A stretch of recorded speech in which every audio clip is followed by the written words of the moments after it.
I was a bit of a jock in school and decided that I might want to be a PE teacher.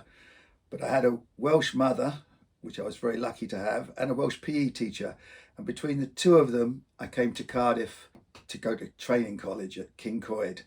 And there I met a Welsh girl who could recite Dylan Thomas, and I was already into Dylan Thomas by then. And I came to Swansea when I'd finished college and couldn't get a job as a teacher.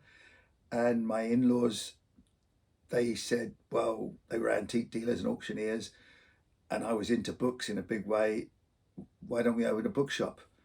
And they had an empty shop at 75 High Street, Swansea. And in next to no time, I was 22 years old with a wife and a bookshop at High Street, Swansea. And I've not looked back. And we called it, exploitative or not, Dylan's Bookstore. But at that point in Swansea, they weren't making much of the man. So for me to call my bookshop, that seemed to me a worthy thing to do. I think if I'd have gone to Nottingham, met a woman from there, I'd have opened a bookshop and I'd have called it Chatterley's and dealt in D.H. Lawrence.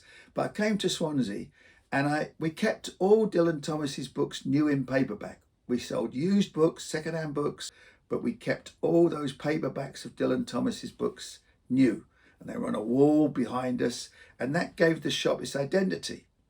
And then when I started to get into book selling and realised there were things like first editions and signed editions and limited editions and autographed poems and autographed, when it grew, I learned more and I grew into this stuff. And so really for 50 years, I've just pursued this man's remains and detritus around the globe, and it's been fantastic. And eventually I bought the place we're in now, which is called the Old Manse, was the vicarage to the church, Paraclete Baptist Church next door. And when I bought it, I just thought it was a nice old house. And then my daughter came home from school and she said, Dad, I've got to write a history of the house. And I started to check and the penny dropped. The house was where Dylan Thomas used to stay on weekends.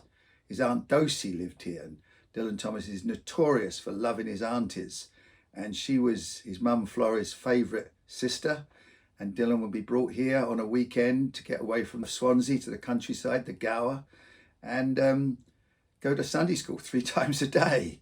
He didn't like, and it upset him a bit, but it gives all that biblical references that pepper his poems. So to find out that I live in a house where Dylan Thomas visited, it's pretty exceptional, I think, and stroke of fate. And I had a sculptor friend make a plaque that says Dylan Thomas stayed here, and it's got a line from Fern Hill, the same line that I've actually got tattooed on my arm.